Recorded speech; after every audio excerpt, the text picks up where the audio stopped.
Biasanya jika ada musuh yang menyerang Kahyangan dan orang tersebut mampu mengalahkan musuh tersebut, biasanya akan diberi hadiah.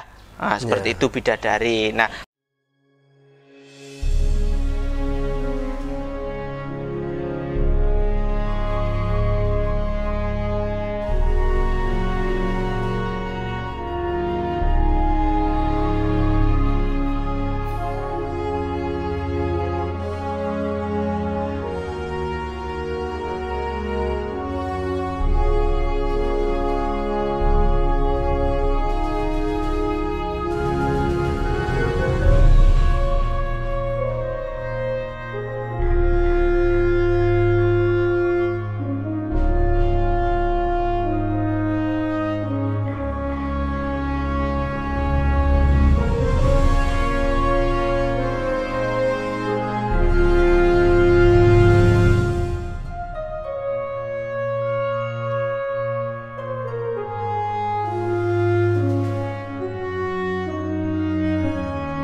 Wilujeng Rayu pemirsa, berjumpa lagi bersama saya Ari Bayu dalam acara obrolan budaya Nusantara. Nah, kali ini kita masih membahas tentang lakon, cerita maupun tokoh-tokoh yang ada di dalam pewayangan, khususnya wayang kulit Jawa. Mungkin pemirsa penasaran kita akan bahas apa? Mari kita tanyakan ke Mas Gurit. Selamat malam Mas Gurit. selamat malam Mas Bayu. Kemarin kita telah membahas tentang para dewa-dewa secara komplit dan jelas. Nah, kali ini saya minta diceritakan tentang penghuni Kahyangan yang wanita, yaitu para bidadari atau yang disebut dengan batari. Itu bagaimana ceritanya, Mas? Ya. Nah, oke Mas Bayu. Nah, setelah di episode kemarin, di beberapa episode kita membahas tentang para dewa-dewa, latar belakang dari para dewa-dewa secara tuntas, bisa dikatakan kita membahas secara teliti dan jelas di episode kemarin. Nah, kali ini Mas Bayu ingin diceritakan tentang penghuni Kahyangan yang perempuan, yaitu namanya batari atau ada yang ngarani widodari seperti itu. Nah, yang saya ketahui para nama dari para bidadari tadi, penghuni Kahyangan tadi sangatlah banyak. Jadi bidadari di Kahyangan tadi sangatlah banyak Mas Bayu. Akan tetapi yang disebutkan di epos Mahabharata atau cerita-cerita atau serat-serat pedalangan umumnya tadi tidak dituliskan asal usulnya. Jadi tidak ada asal usulnya dewi-dewi sini Kahyangan tadi yang jumlahnya banyak tadi tidak dituliskan asal usulnya seperti itu. Nah, para bidadari yang disebutkan di epos Mahabharata tadi yang jelas tadi pada umumnya dalam hal silsilah. Dalam hal silsilahnya antara lain ada yang pertama namanya putri dari Bathara Brahma, yaitu namanya Dewi Urwasi. Ada Dewi Urwasi, ada Dewi Purwaciti, ada Dewi Sahanjaya, ada Dewi Menaka, ada Dewi Wismaci, ada juga Dewi Gretaci dan juga Dewi Laksmi. Itu adalah bidadari atau dewi-dewi yang dituliskan di dalam silsilah Mahabharata seperti itu. Nah, dan juga yang kemarin bahwasanya putra-putri dari Sang Hyang Daksa yang pernah saya ceritakan, anaknya itu tadi diperistri oleh Sang Maharsi Kasyapa yang kemarin juga berjumlah 13. Itu tadi juga dituliskan di dalam silsilah seperti itu. Nah, ada juga putra-putri dari Sang Hyang Daksa yang diperistri oleh Bathara Dharma. Kalau tidak salah jumlahnya ada 10 yang pernah saya ceritakan di episode kemarin. Nah, ada juga Dewi Tapati. Dewi Tapati tadi merupakan putra-putri dari Bathara Surya. Bathara Surya yang kemarin saya ceritakan diperistri oleh namanya Prabu Samwarana. Mungkin Mas Bayu masih teringat Prabu Samwarana. Dan yang terakhir ada Dewi Arusi, putra-putri dari Sang Hyang Manu, tadi yang diperistri oleh Maharsi Cwayana. Itu tadi dituliskan di dalam silsilah seperti itu. Tadi di Mahabharata tadi tidak disebutkan.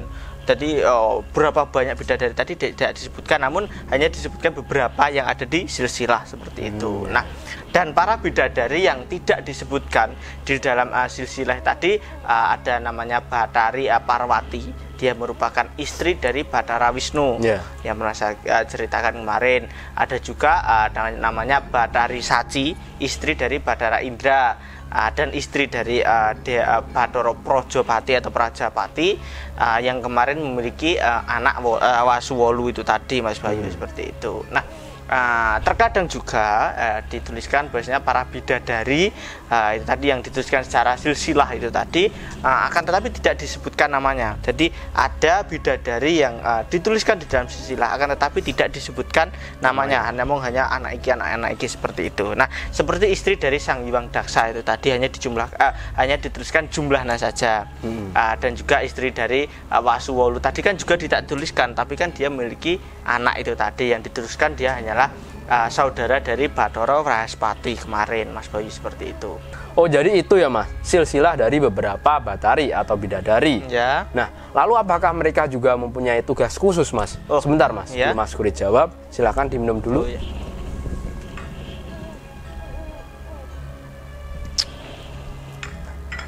Silakan dilanjut, Mas. Oh ya, sebelum menjawab tentang hal itu, Mas Bayu, nah menurut cerita pedalangan, jadi para bidadari tadi ada pinunjule, jadi mustikaning para bidadari, jadi ibaratnya ada bidadari yang berjumlahnya 100 lah. Namun di antara jumlah 100 tadi ada bidadari yang pinunjul atau yang lebih cantik, istilah seperti itu, yang mempunyai kelebihan. Nah, menurut cerita pedalangan, mustikaning para bidadari tadi yang sangatlah banyak tadi ada 7. Bidadari yang lebih dari bidadari, mungkin seperti itu. Yang pertama, jika di pedalangan umumnya terkenal dengan Dewi Suprobo, ada Dewi Wilutomo, ada Dewi Warsiki, ada Dewi Gagarmayang, ada Dewi Irim-Irim, ada Dewi Surindra, dan ada juga Dewi Tunjung Biru. Nah, ketujuh bidadari itu tadi adalah pinunjuling para bidadari yang kemarin pada saat saya menceritakan tentang Arjuna ketika bertapa di Gunung Indrakila dan mengganti namanya menjadi Begawan, namanya Begawan Ciptoning. Kemarin kan pada saat membahas lakon tersebut, Arjuna sudah bertapa tadi digoda oleh ketujuh bidadari. Nah, ketujuh bidadari tersebut itulah yang saya katakan itu tadi, yang menggoda. Nah, dan jika di Ngarcopodo atau di bumi, biasanya di pedalangan, ada manusia yang dikhawatirkan oleh para dewa nanti dikira nantinya bisa naik ke Kahyangan Suralaya, ingin merebut kekuasaan para dewa tadi. Biasanya manusia tersebut akan digoda oleh bidadari, utusan dari Bathara Indra, agar nantinya menggagalkan keinginan manusia tersebut. Ibaratnya nanti jika ada seseorang yang ingin menguasai Kahyangan, nah agar para dewa tadi bisa menggagalkan niat tersebut, biasanya Bathara Indra tadi mengutus salah satu bidadari untuk menggoda, mengurungkan niatnya si orang tersebut. Nah, ada beberapa kisah, Mas Bayu, yang menceritakan hal tersebut. Contohnya Asuraja dan Upasunda, Sunda dan Upasunda yang digoda oleh Bathari Wilotomo, yang diutus oleh Bathara Indra tadi, karena diceritakan Sunda dan Upasunda tadi ingin menguasai Kahyangan Suralaya, maka Bathara Indra mengutus Bathari Wilotomo tadi. Nah, akhirnya di situ diceritakan si Sunda dan Upasunda tadi akhirnya mati sampyuh karena rebutan Dewi Wilutomo itu tadi. Jadi untuk mengacaukan keinginan yang semula tadi menguasai Kahyangan, dengan adanya seorang bidadari bisa dikacaukan seperti itu, hingga diceritakan Upasunda dan Sunda tadi mati sampyuh karena rebutan Dewi yang sangat cantik si Wilutomo itu tadi. Nah, ada juga namanya Prabu Wiswamitra, raja negara Prajani Kunjo. Di situ dituliskan setelah keinginannya gagal ingin merebut Lembu Andini. Jadi Lembu Andini tadi yang menginginkan sangat banyak sekali. Nah, Lembu Andini tadi yang dipelihara oleh Sang Maharsi Wasista tadi, diceritakan sang raja tadi bertapa. Dia malah ingin menguasai Kahyangan Suralaya. Nah, di situ para dewa mengetahui akan hal tersebut, lalu Bathara Indra lalu mengutus Dewi Menaka tadi untuk menggoda si sang raja itu tadi, Mas Bayu. Nah, karena digoda oleh sang Bathari, di situ diceritakan hingga sang Dewi Menaka tadi melahirkan anak perempuan. Anak perempuan tadi lalu diasuh oleh Resi Kanwa, dan anak perempuan tadi diberi nama Sakuntala. Nah, Sakuntala tersebut akhirnya diperistri oleh Prabu Duswanto dan melahirkan anak yang bernama Barata. Nah, pernah kita bahas pada saat epos Mahabharata, kalau tidak salah kita membahas tentang si Sakuntala tersebut. Oh, jadi begitu ya, Mas? Ya. Tugas dari para bidadari itu adalah jika ada manusia yang dari bumi ingin menguasai Kahyangan, maka dari itu si bidadari tadi diutus untuk mengacaukan atau menggagalkan niatnya tersebut. Nah, benar sekali seperti itu, Mas Bayu. Namun juga ada manusia di Marcopodo tadi, di pedalangan lah istilahnya, di pedalangan tadi yang mempunyai istri bidadari. Nah seperti itu. Yang pertama yang saya ketahui yang sangat terkenal adalah Resi Gotomo. Resi Gotomo tadi memiliki istri yaitu Dewi Windradi. Dewi Windradi, ada juga Subali. Resi Subali tadi diberi hadiah yaitu Dewi Toro. Namun setelah Subali gugur, Dewi Toro diberikan kepada adiknya yaitu Sugriwo. Seperti itu. Nah, Dasamuka juga diberi hadiah Dewi Tari. Dan juga adiknya si Kumbakarna pun juga memiliki istri, seorang bidadari bernama Dewi Keswani. Dan juga adiknya si Wibisana pun juga memiliki istri seorang bidadari bernama Dewi Triwati. Ada juga Indrajit ternyata juga memiliki istri bidadari bernama Dewi Indraningrum, anak dari Bathara Indra, seperti itu. Nah, sedangkan juga di pedalangannya Raden Seto tadi memiliki istri bernama Dewi Kanekawati. Nah, mengapa manusia tadi bisa memiliki bidadari? Umumnya manusia tersebut biasanya gede lelabuhan nih, memiliki jasa tersendiri kepada para dewa. Biasanya jika ada musuh yang menyerang kayangan dan orang tersebut mampu mengalahkan musuh tersebut, biasanya akan diberi hadiah seperti itu bidadari. Nah, mungkin ada juga seperti yang saya katakan tadi, jika ada yang mau merangsang kayangan, biasanya agar tidak bisa menjadi tidak menguasai kayangan, lalu diberi bidadari itu tadi, digoda itu tadi, seperti itu. Jadi juga banyak ya Mas yang manusia di bumi yang memiliki istri para bidadari. Ya, seperti itu. Dan di pewayangan loh, kita khususnya di pewayangan seperti itu. Nah,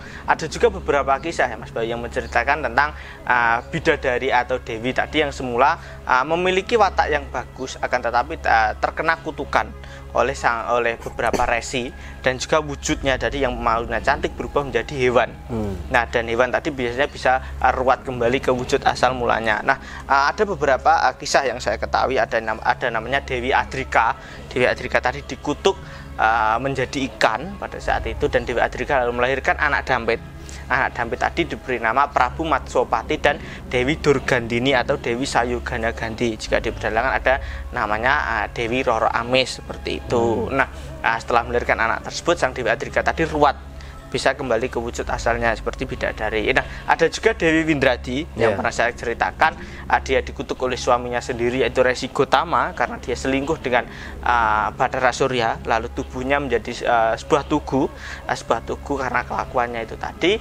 Lalu diceritakan tugu tersebut menjadi gamane si Patih Ketek Anila cilik tadi untuk bisa membunuh Patih Prahastapati negara Alengka ketika tugu tersebut dihantamkan kepada si Patih Prahasta tadi. Akhirnya si sang dewi tadi yang maunya berwujud tugu bisa ruwat atau badar kembali ke wujud aslinya, seperti itu. Nah, ada juga yang paling terkenal, kisah yang paling terkenal yaitu Dewi Wilotomo.